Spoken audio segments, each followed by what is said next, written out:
बिस्मिल्लाहिर्रहमानिर्रहीम अस्सलाम वालेकुम नाज़रीन, आप यूट्यूब और फेसबुक चैनल देख रहे हैं। मैं राना उसैर हूँ। नाज़रीन, ईरान ने तबाहकुन हमले शुरू कर दिए हैं और जिसके बाद इसराइल में इस वक्त पैनिक की सिचुएशन है।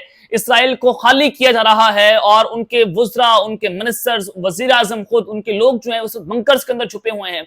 खुफिया बंकर्स में जनाब वो लोग छुपकर अपना दिफा करते हुए हमें दिखाई दे रहे हैं और इसराइल का जो आयरन डोम डिफेंस सिस्टम है वो बुरी तरह से नाकाम हो चुका है। और ईरान ने अब से कुछ देर पहले जो इसराइल पर हमला किया है उस पर अमेरिका को भी, डोनाल्ड ट्रंप को भी ये वाज़ेह तौर पर पैगाम पहुंचा दिया है कि जो डोनाल्ड ट्रंप ने धमकी दी कि तेहरान खाली कर दो, हम हमला करने आ रहे हैं, ईरान की जरूरत कैसी हुई। और वो G7 समिट का जो इजलास छोड़कर वहां पर आए अमेरिका में वापस, और उन्होंने नेशनल सिक्योरिटी कमेटी का इजलास बुला लिया है। और फिर उसके बाद ईरान का इसराइल पर हमला करना, उसने ये वाज़ेह कर दिया है कि ईरान इन सहूनी रियासतों के सामने घुटने नहीं टेकेगा। क्या डिटेल्स आ रही हैं कि इस्राएली जो खुफिया एजेंसी का जो हेडक्वार्टर है उसके हवाले से क्या खबरें आ रही हैं कि जनाब वो जलकर राख बन गए। और फिर पुरअसरार जो जहाज हैं उनकी क्या कहानी है, ये पुरअसरार जहाज कहां से आ रहे हैं, कौन और किस तरह से इसराइल पर बमबारी कर रहे हैं, ये एक बड़ी अहम सवाल है जो इस वक्त पूरी दुनिया जानना चाहती है कि पुरअसरार तौर पर कौन ईरान की मदद कर रहा है। कि ईरान के पास तो इतनी टेक्नोलॉजी मौजूद नहीं थी, तो फिर ये कौन से पुरअसरार जहाज हैं जो इसराइल के ऊपर बमबारी कर रहे हैं। और ट्रंप को जनाब अब इसके बाद अपनी पड़ गई है। ये तमाम डिटेल्स मैंने आपके सामने रखनी है। और फिर ईरानी सुप्रीम लीडर जो है उनको फांसी देने का फैसला हो गया है, ये मामला क्या है। और फिर नेतन्याहू का जो ग्रेटर प्लान है वो जनाब इस वक्त लीक हुआ है, वो ग्रेटर प्लान के बारे में आज हमने बात करनी है। लेकिन आगे बढ़ने से पहले आप सबसे दरख्वास्त के चैनल को सब्सक्राइब कर लें, बेल आइकन को दबा दें, आने वाली तमाम तरह अपडेट्स आपकी खिदमत में बर वक्त पेश होती रहें। नाज़रीन, मैंने कोशिश ये करूंगा कि इंटरनेशनल मीडिया को कोट किया जाए, अल जज़ीरा को कोट किया जाए, इसराइल टाइम्स जो है उनको कोट किया जाए। तो ईरान की फौज ने ये ऐलान कर दिया है कि हमने इसराइल पर हमले जो हैं वो शुरू कर दिए हैं और ये हमले जो हैं बैलिस्टिक मिसाइल के जरिए जनाब किए जा रहे हैं।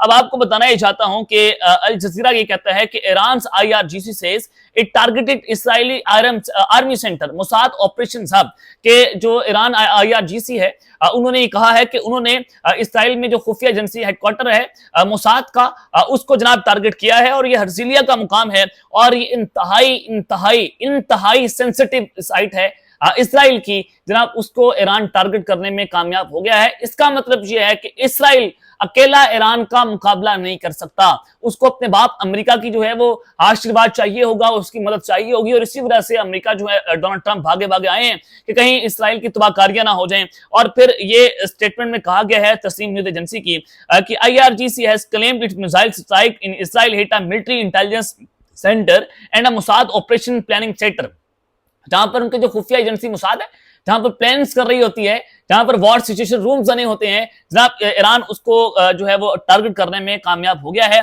और इसराइल की फौज खुद ये मान रही है कि उन्होंने खुद 30 के करीब जो है मिसाइल उनको भी गिराया है। अब यहां तक के मामला हैं कि उनके खुफिया एजेंसीज के जो दफ्तर हैं वहां तक ईरान पहुंच गया है। Iran prime minister Netanyahu Israel के उनके घर पर जनाब एयर स्ट्राइक्स हुई और उनके जो मिनिस्टर्स हैं उनके घरों तक एयर स्ट्राइक्स की जा रही हैं। इसका मतलब यह है कि ईरान के पास भी इंटेलिजेंस ऑपरेशन जो है इंफॉर्मेशन मौजूद है। और यहां तक कि इंटरनेशनल मीडिया लिखता है कि डेडली हिट कि इनके जो घर हैं मिनिस्टर्स के, वज़ीर आज़म के, मोसाद के, उनको डेडली हिट किया गया है। और ये डिफेंस में आप अंदाजा करें कि किस तरह से जनाब जो ईरान है वो उनके एयर डिफेंस सिस्टम के ऊपर साइबर हमले भी कर रहा है। उनके आयरन डोम जो सिस्टम है उसको वो नाकाम बनाने में पूरी तरह से कामयाब हुआ है कि किस तरह से इसराइल फौज जो है वो मुकम्मल तौर पर नाकाम होती हुई जनाब दिखाई दे रही है। और उसके अलावा अब डेफिनेटली अमेरिका जो है वो इस जंग के अंदर बराह रास्त कूदने जा रहा है। तो Iran recalls all doctor nurses from leave, Iran ने अपने तमाम डॉक्टर्स और नर्सेस को ये कहा है कि आप छुट्टियां खत्म करें और बैक टू वर्क आप मजीद आए और रिपोर्ट करें। और तमाम डॉक्टर्स की और नर्सेस की छुट्टियां जो है उनको जनाब कैंसिल कर दिया गया है। और उसके अलावा अल जज़ीरा ने एक और अहम खबर दी है और ये अब तक की आप ऐसे कह लें कि सबसे बड़ी और खतरनाक खबर है कि IRGC claim the strike on Israeli intelligence site remain unanswered. ये कहा जा रहा है कि जो स्ट्राइक की गई है उसके बाद इसराइल जो है उसके ऊपर जवाब नहीं दे रहा। इसराइल ने उसकी जो सैटेलाइट इमेजेस हैं वो देने से इनकार कर दिया है और उस हवाले से, उस साइट के हवाले से कोई भी इंफॉर्मेशन नहीं दी जा रही। उन्होंने कहा कि ये बहुत सेंसिटिव चीज है जहां पर ईरान ने हमला किया है। तो आप अंदाजा करें कि जिसकी इंफॉर्मेशन इसराइल नहीं दे रहा, जिसकी सैटेलाइट इमेजेस वो देने से जो है वो आ रही है, तो इसका मतलब यह है कि ईरान ने ठीक ठाक किस्म का इसराइल को जो है वो नुकसान पहुंचाया है कि इसराइल जो है वो अपनी वो जगह जहां पर उनकी इंटेलिजेंस और स्ट्रेटेजिक एसेट्स पड़े होते हैं वहां पर ये सारा कुछ हो जाना, तो इसराइल ये कहता है कि हम इसको डिस्क्लोज नहीं करना चाहते।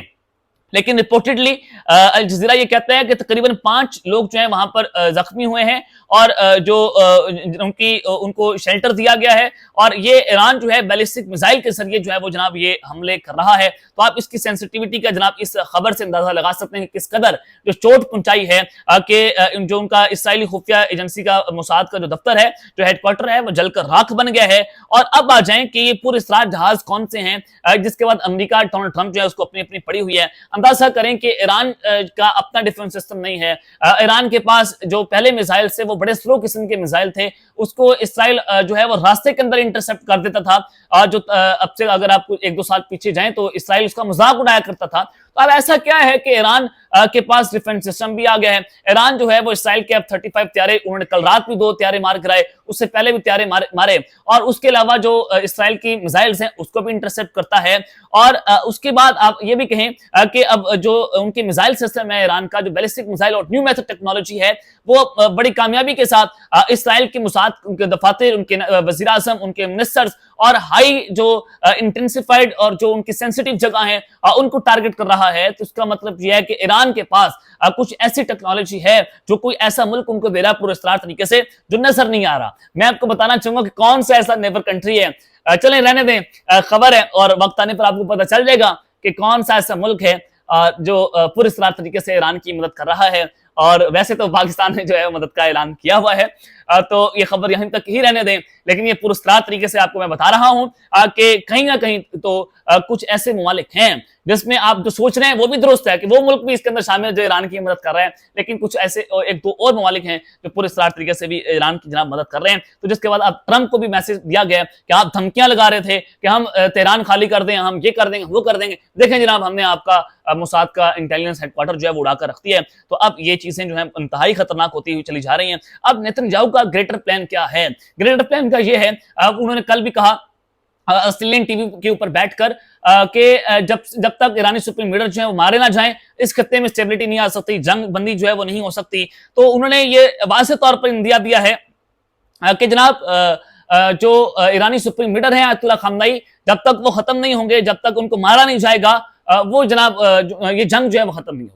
इसराइल का ग्रेटर प्लान ये है कि अंदर से जो बगावत हो, लोग सड़कों के ऊपर निकले, अयतुल्ला खामनेई मारा जाए, इसको जनाब टारगेट करके कुछ ऐसा शख्स है जो इसराइली निवास हो, अमेरिकी निवास हो और वो इसराइल को तस्लीम कर ले। अब ये करना क्या चाहते हैं इसराइल? अमेरिका ये चाहता है कि ईरान के जरिए फिर ये बलूचिस्तान के ऊपर काबिज हो, और वो जो मैंने आपको बताया था वो आप मेरा व्लॉग देखें। तो अब अल जज़ीरा ये रिपोर्ट करता है कि Israel defence minister says, Israel का डिफेंस मिनिस्टर ये कह रहा है कि Iran Khamenei could face same fate as Saddam Hussein, कि जिस तरह से सद्दाम हुसैन को फांसी की सजा हुई थी 2003 में, तो उन्होंने कहा कि बिल्कुल इसी तरह से जो इराक के लीडर थे, बिल्कुल इसी तरह से ईरान के सुप्रीम लीडर को भी, खामनेई को भी इसी तरह के अंजाम तक पहुंचाया जाएगा। और उन्होंने कहा कि हम ईरानी डिक्टेटर को वार्न करते हैं कि जो आप वॉर क्राइम कर रहे हैं, जो आप इसराइल के सिविलियंस के ऊपर मिसाइल्स फेंक रहे हैं, हम आपको फांसी दिलवाएंगे। जनाब ये ग्रेटर प्लान इसराइल का सामने आया है कि वो कह रहे हैं कि हम जनाब जो है वो जो खामनेई है उसको फांसी दिलवाएंगे।